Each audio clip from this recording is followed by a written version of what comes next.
Hello everyone, আসসালামু আলাইকুম। কেমন আছেন সবাই? আলহামদুলিল্লাহ, আমরা অনেক অনেক ভালো আছি।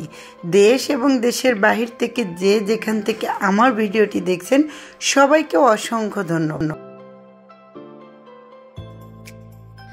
আজকে আপনাদের দেখাতে যাচ্ছি এত সুন্দর একটা রেসিপি যেটা আমরা বাঙালিরা সবাই পারি এবং সবার অনেক পছন্দের। সেইটা হলো চচ্চড়ি। কার কার পছন্দ একটু বলবেন। আমার তো অনেক পছন্দের রেসিপিটা কিন্তু সরিষার তেল দিয়ে রান্না করব। ঝাঁঝে একেবারে নাকটা জ্বলে যাচ্ছে। আর এটা কিন্তু ভালো করে মাখিয়ে রান্না করতে হবে। তবে এইটা একটা জিনিস মিস্টেক আছে, সেটা হলো ধনিয়া পাতা। তো এই পাতাটা নেই বিদায় মনটা খুবই খারাপ। আশেপাশেও পেলাম না, দুপুর হয়ে গেছে এই জন্য। আর এটা তো পেলানো ছিল না যে আজকে রান্না করব। এটা ভালো করে মাখিয়ে দিয়ে একটা চুলায় আমি উঠাই দিলাম। আর একটা চুলায় আমার বাবুদের জন্য আমি ডিম ভুনা করে নিচ্ছি।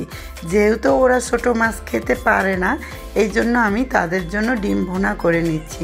আর শর্টকাটে রান্না করতে যে কি মজা লাগে, কারণ টাইম অনেক কম লাগে, এই জন্য ডিমটা দিলাম আর হয়ে গেল।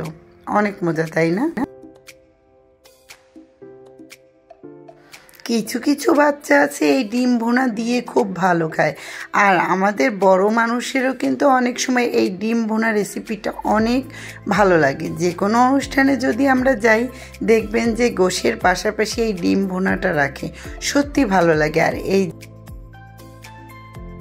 চচ্চড়িটাই কিন্তু একটু তেল বেশি দিতে হবে, আর পেঁয়াজ তো বেশি দিতেই হবে। কিন্তু এখানে পেঁয়াজের কালি ছিল বিধায় আমি পেঁয়াজটা একটু কম দিয়েছি। তারপর অনেক সুন্দর লোভনীয় হয়েছে। আর এই যে আমার ডিম ভুনা আমার বাচ্চাদের জন্য রেডি। এইটা দিয়ে ওরা খুব মজা করে খাবে। তবে আজকে একটু শাক থাকলে কিন্তু অনেক ভালো হইতো, কিন্তু আসলে বাসায় নেই। কি বলবো, এতদিন যে এত তরকারি ছিল আর এখন হাহাকার। এরকমই হয়, আমাদের মানুষের জীবনটাও কিন্তু এরকম। অনেক দিন দেখা যাচ্ছে ভরপুর অনেক কিছু, অনেক দিন কিন্তু আমাদের কিছুই থাকে না। আমার মায়া মাছের চচ্চড়ি কিন্তু পুরোটা রেডি। আর মায়া মাছের চচ্চড়িটা কি কি দিয়ে করেছি সেটা তো শেয়ার করলাম না। আমি পেঁয়াজের কালি দিয়েছি, পাকা টমেটো দিয়েছি, আলু দিয়েছি, আর পেঁয়াজ মরিচ আর একটু আদা বাটাও কিন্তু এর ভিতর দিয়েছি। আদা রসুন জিরা এইটা দিয়ে সরিষার তেল দিয়ে এত সুন্দর হয়েছে খেতে, কি বলবো। আমাদের দুপুরটা কিন্তু এইভাবে চলে গেল। বিকেল হয়ে গেল, প্রতিদিনের কাজ। ঘরটা একটু গুছিয়ে নিলাম। এই যে আমার কিন্তু পার্লার রুমটা আসলে অনেক সময় দেখানো হয় না। আমি বেশিরভাগই শেয়ার করি রান্না বান্না, তো আজকে একটু দেখিয়ে দিলাম। আর এই যে আমার বাবা কেবলই কিন্তু প্রাইভেট পড়েছে, প্রাইভেট পড়া ওর হয়ে গেছে, ম্যাডাম বাসে চলে গেছে। সময়টা যে কেমন করে চলে যায়, প্রতিদিনই ভাবি অনেক কথা বলবো, আসলে বলা হয় না।